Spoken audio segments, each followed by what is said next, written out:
जय हिंद। देखो, हम संसाधन और विकास वाला चैप्टर पढ़ रहे थे 10th क्लास का। तो उसमें हमने संसाधन के बारे में पढ़ना स्टार्ट किया था कि संसाधन और विकास। तो संसाधन के बारे में मैंने सबसे पहले संसाधन की परिभाषा बताई थी। इसके बाद में मैंने संसाधनों का वर्गीकरण किया था। उसके बाद मैंने संसाधनों के प्रकार पढ़ाए आपको। उसके बाद में संसाधनों के बारे में मैंने विस्तृत रूप से जानकारी दी। संसाधनों का अत्यधिक प्रयोग करने की वजह से कौन कौन सी समस्याएं उत्पन्न हो गई थी, अंधाधुंध प्रयोग करने की वजह से क्या कौन कौन सी समस्याएं उत्पन्न हुई थी। तो उसी टॉपिक को मद्देनजर रखते हुए हम इसी संसाधन वाले टॉपिक को अंतिम मोड़ पर है। इसके बाद हम भू संसाधन पढ़ेंगे। तो संसाधनों का जो हम संरक्षण पढ़ रहे हैं, अभी जो हम कह रहे हैं संसाधन के संरक्षण की क्यों आवश्यकता पड़ी, संसाधन संरक्षण की आवश्यकता के कारण क्या है, तो उसी को लेकर विश्व स्तर पर संसाधन के संरक्षण के लिए कौन कौन से देशों ने या कौन विश्व की कौन सी संस्थाओं ने मिलकर संसाधनों के संरक्षण करने के लिए कदम उठाए। जैसे मैं बताऊं 1972 में, इसके अलावा 1992 में बहुत सारे सम्मेलन हुए थे। उन्होंने पर्यावरणीय समस्याएं संसाधनों के संरक्षण के लिए प्रयास किए थे। उन्हीं के बारे में आज हम डिटेल से अध्ययन यहाँ करेंगे। तो मैं सबसे पहले आपको ये बता देता हूँ कि संसाधनों की संरक्षण की आवश्यकता क्यों पड़ी। तो देखो, लिखा हुआ है संसाधनों का विवेकहीन उपभोग। विवेकहीन उपभोग का मतलब है कि संसाधनों का हमने सुनियोजित तरीके से उपयोग नहीं किया है। उन्होंने हमारी आवश्यकता से अधिक उनका उपयोग करने लगे हैं। देखो, संसाधन सीमित है, जितने भी ये संसाधन है पृथ्वी पर उपस्थित संसाधन, बहुत सारे संसाधन सीमित मात्रा में उपस्थित है। ये संसाधन सीमित है तो इनका हम ज्यादा से ज्यादा उपयोग कर रहे हैं, तो ज्यादा से ज्यादा उपयोग करते एक दिन खत्म हो जाएगा। इसीलिए विवेकहीन तरीके से उपभोग कर रहे हैं। जितनी ज्यादा हमें आवश्यकता है उससे भी ज्यादा हम संसाधनों का क्या कर रहे हैं, दोहन कर रहे हैं। इसीलिए संसाधनों का संरक्षण की आवश्यकता है। और अति उपयोग के कारण कई सामाजिक और आर्थिक और पर्यावरणीय समस्याएं उत्पन्न हो गई है।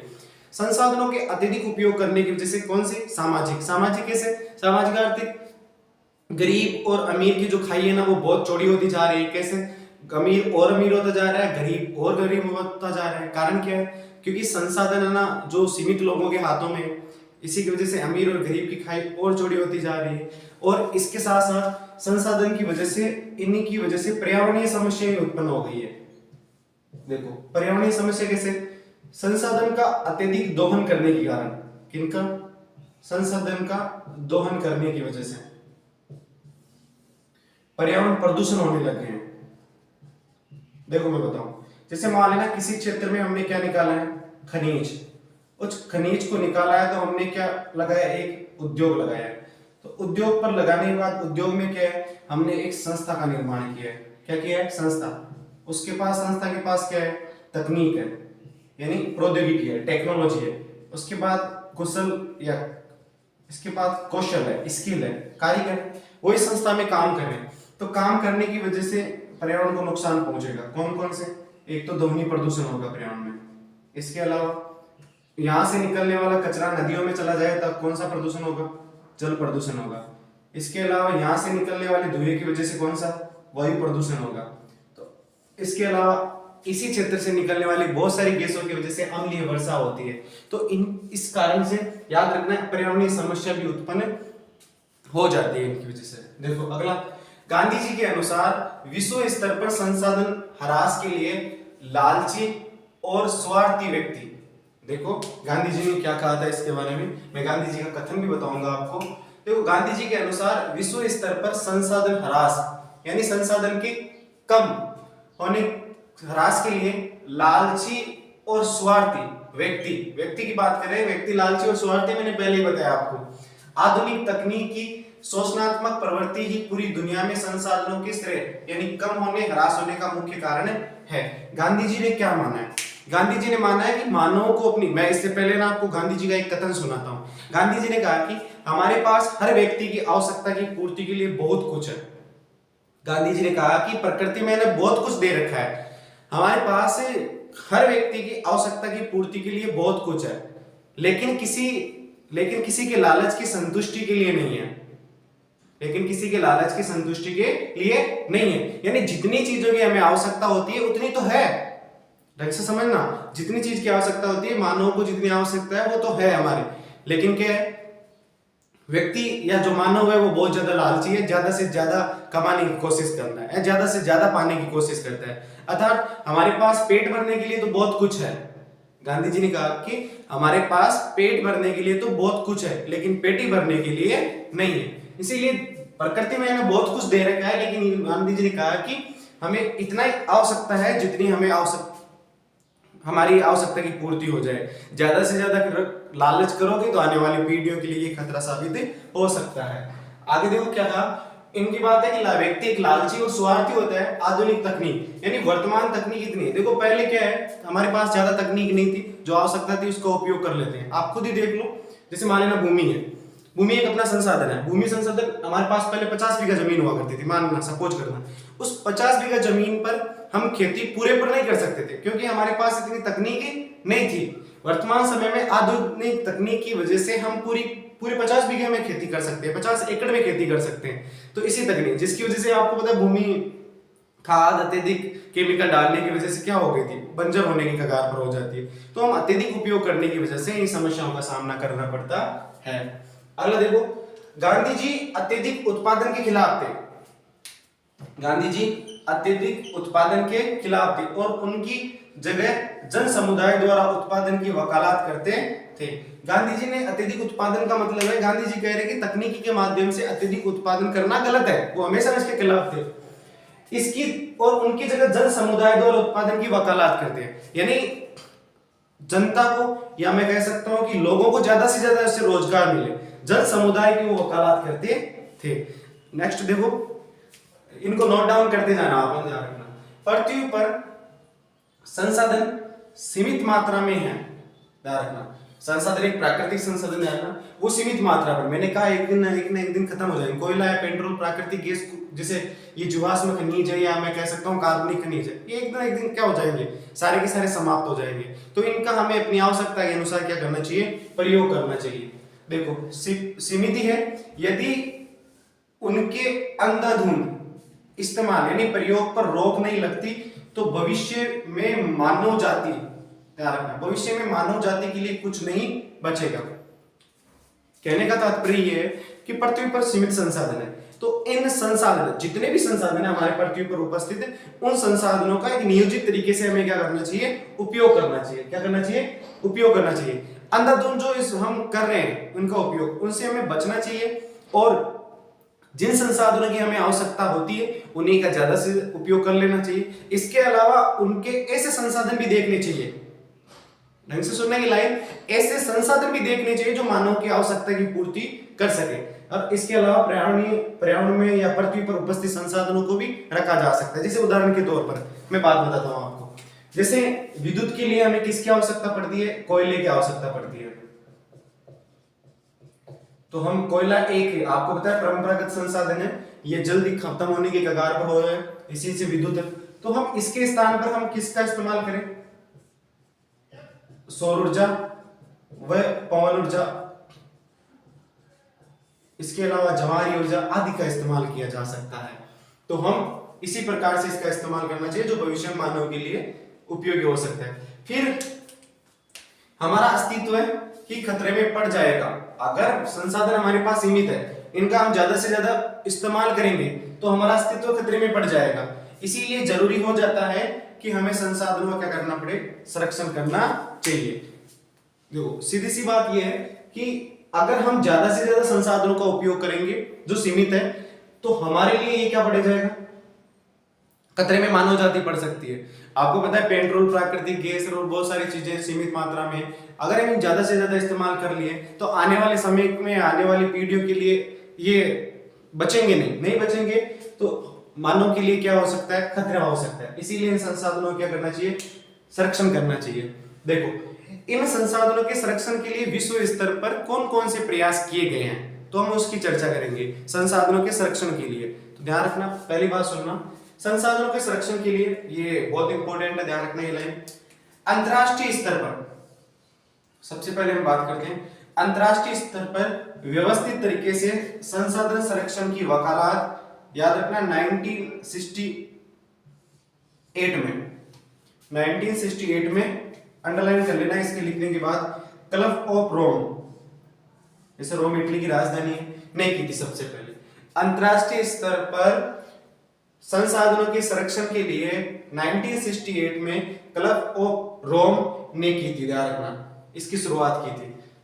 अगला देखो, यानी इसके बाद अंतरराष्ट्रीय स्तर पर क्लब ऑफ रोम के बाद में 1974 में सुमेसर सुमेसर ने अपनी पुस्तक स्माइल इज ब्यूटीफुल, याद रखना इस पुस्तक का नाम आपको, और ये भी डेट ये भी याद रखना, सन भी 1974 में सुमेसर ने अपनी पुस्तक स्माइल इज ब्यूटीफुल में संसाधन संरक्षण की बातें की थी। ध्यान रखना कौन सी पुस्तक में, स्माइल इज ब्यूटीफुल में। किसने की थी? 1974 में सुमेसर ने। याद रखना सुमेसर की ये पुस्तक स्माइल इज ब्यूटीफुल जो 1974 में पब्लिश हुई थी, ये पुस्तक गांधी जी के दर्शन पर ही आधारित थी। ध्यान रखना उन्हीं से प्रभावित है ये, ध्यान रखना।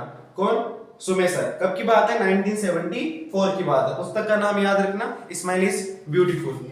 उसके बाद में 1987 यानी 1987 में ब्रिटलैंड आयोग ने संसाधन संरक्षण में योगदान दिया।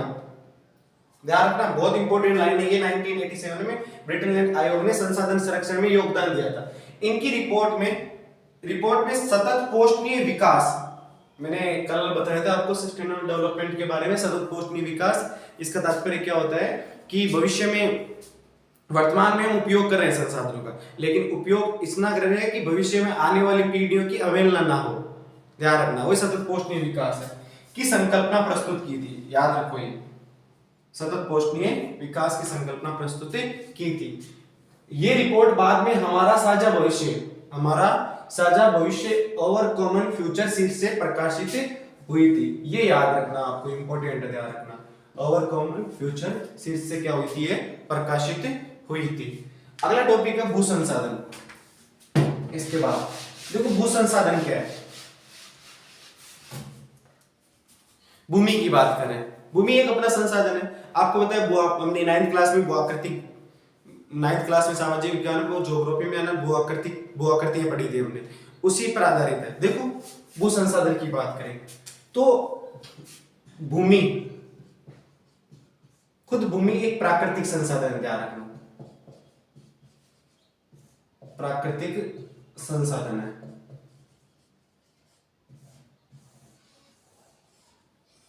भूमि क्या है? एक प्राकृतिक संसाधन है। इस भूमि पर अनेक सी क्या होती है? आर्थिक क्रियाएं होती है।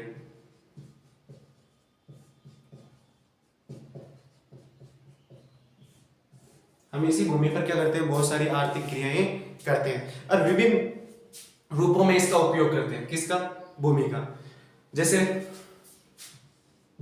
प्राकृतिक वनस्पति,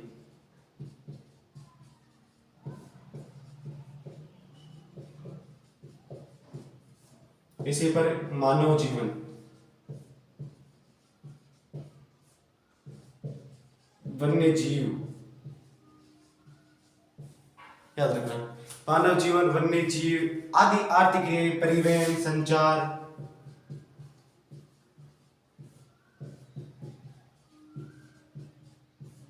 आदि क्रियाएं इसी भूमि पर होती है। ध्यान रखना ये सारी की सारी। तो भूमि एक प्राकृतिक संसाधन है जिस पर मानव बहुत सारी आर्थिक क्रियाएं करता है। देखो इसीलिए हमें क्या करना चाहिए? मानव और इसके अलावा वन्य जीव, परिवहन, संचार, प्राकृतिक वनस्पतियां, आर्थिक क्रियाकलाप मानव खुद ही करता है। तो हमें क्या करना चाहिए? इसका तात्पर्य क्या है कि जो हमारे पास जो भूमि पड़ी है, इस भूमि को योजनाबद्ध तरीके से हमें उपयोग करना चाहिए। योजनाबद्ध तरीके से उपयोग करना चाहिए, इसका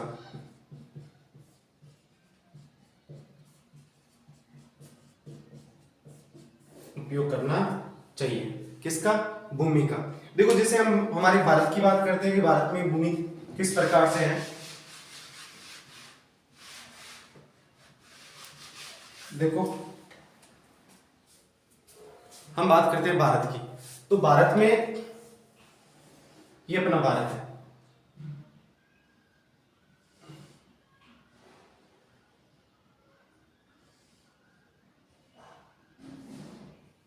मान लेना ये भारत पर है।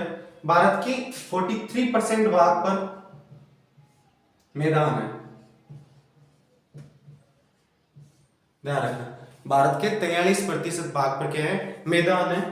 भारत के 27% भाग पर पठार है और 30% भाग पर पर्वत है। ध्यान रखना 30% भाग को क्या पर्वत है, और 43% भाग पर मैदान है, 27% भाग पर पठार है, जो मानव के लिए किसी न किसी संसाधन के रूप में कार्य करते हैं। जैसे मैं बताऊं पर्वत, पठार और मैदान की बात करें तो ये सभी मानव के लिए किसी न किसी रूप से उपयोगी है। जैसे हम देखते हैं, सबसे पहले हम बात करते हैं पर्वत की। देखो पर्वत किस प्रकार से, पर्वतों से आपको पता है नदियां प्रवाहित होती है। पर्वत पर्यटन के विकास के लिए अनुकूल परिस्थितियां उपलब्ध कराते हैं। इसके अलावा पर्वत पारिस्थितिक तंत्र के लिए भी क्या है, महत्वपूर्ण है। तो हम देखो 3-4 बातें याद रखना पर्वतों की। पर्वत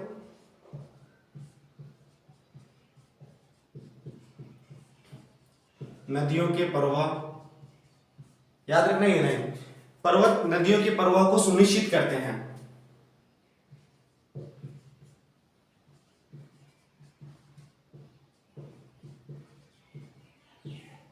सुनिश्चित करते हैं। आपको पता है 12मासी नदियां पर्वतों से ही निकलती है, ज्यादातर नदियों की बात करें हम। इसके अलावा पर्वतीय क्षेत्र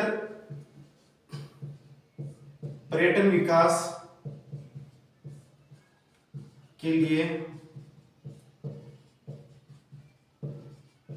महत्वपूर्ण होते हैं। जैसे आप देखो, जैसे मैं उदाहरण के तौर पर बताऊं, ऊटी का नाम सुना होगा आपने, इसके अलावा शिमला, हमारा राजस्थान की बात करें तो एक ही है, जैसे माउंट आबू बहुत अच्छी है घूमने पर्यटन के लिए, तो बहुत सारे हैं तो पर्वतीय क्षेत्र। इसके अलावा बहुत सारे जीव जंतु, पेड़ पौधे, पारिस्थितिक तंत्र बहुत अच्छा रहता है यहाँ पर। तो देखो यहाँ पर पारिस्थितिक तंत्र भी,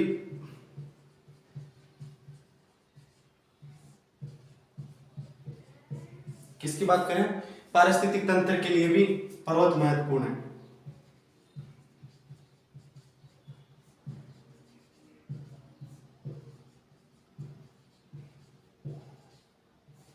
महत्वपूर्ण है, ये आपको बात याद रखनी है। पारिस्थितिक तंत्र के लिए भी पर्वत क्या है, महत्वपूर्ण है। तो 3-4 चीजों को याद रखना। पर्वत भूमि एक प्राकृतिक संसाधन है, इस पर बहुत सारी भू-आकृतियां हैं। 3 भू-आकृतियों की हम बात करें विशेष तौर पर, पर्वत, पठार और मैदान, तो उनमें से वैसे ये आपको होता है द्वितीय श्रेणी के उच्चावच होते हैं ये। देखो पर्वत नदियों के प्रवाह को सुनिश्चित करते हैं, पर्यटन के विकास के लिए महत्वपूर्ण होता है, और पारिस्थितिक तंत्र के लिए भी क्या होता है, ये महत्वपूर्ण होते हैं। अब बात करते हैं मैदान की। देखो मैदान कृषि के लिए बहुत महत्वपूर्ण होता है, कृषि के लिए पहली बात तो ये। इसके अलावा मैदान उद्योगों को अनुकूल परिस्थितियां उपलब्ध कराता है,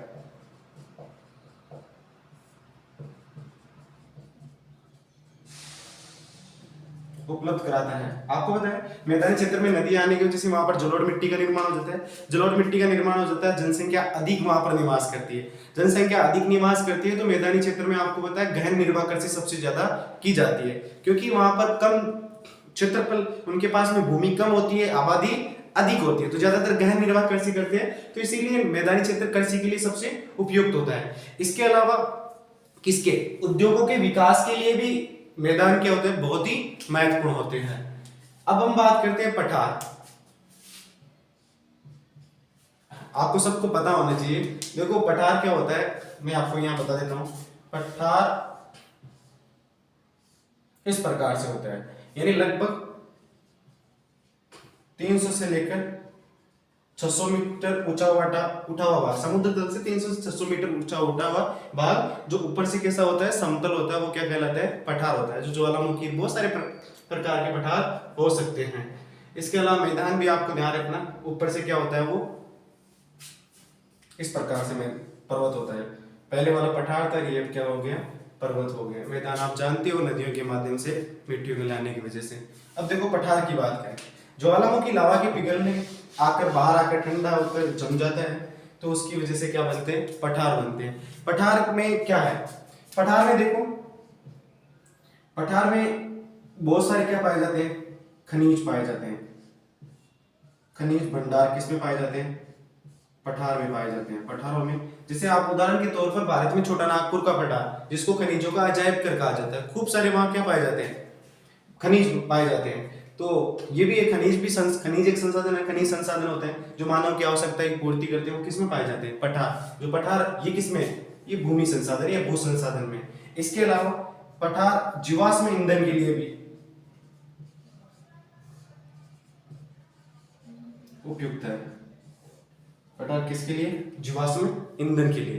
पठारों में बहुत सारे जीवाश्म ईंधन, जैसे मैं कह रहा हूं कार्बनिक खनिज पाए जाते हैं, जैसे कोयला, पेट्रोल और प्राकृतिक गैस। इसके अलावा पठारों में वन, ध्यान रखना, वनों का अपार संचय पाया जाता है पठारों में।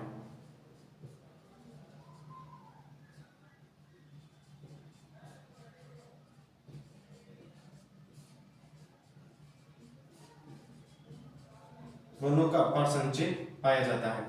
देखो, तो ये बातें आपको ध्यान रखनी है प्राकृतिक संसाधन में। ठीक है, जय हिंद।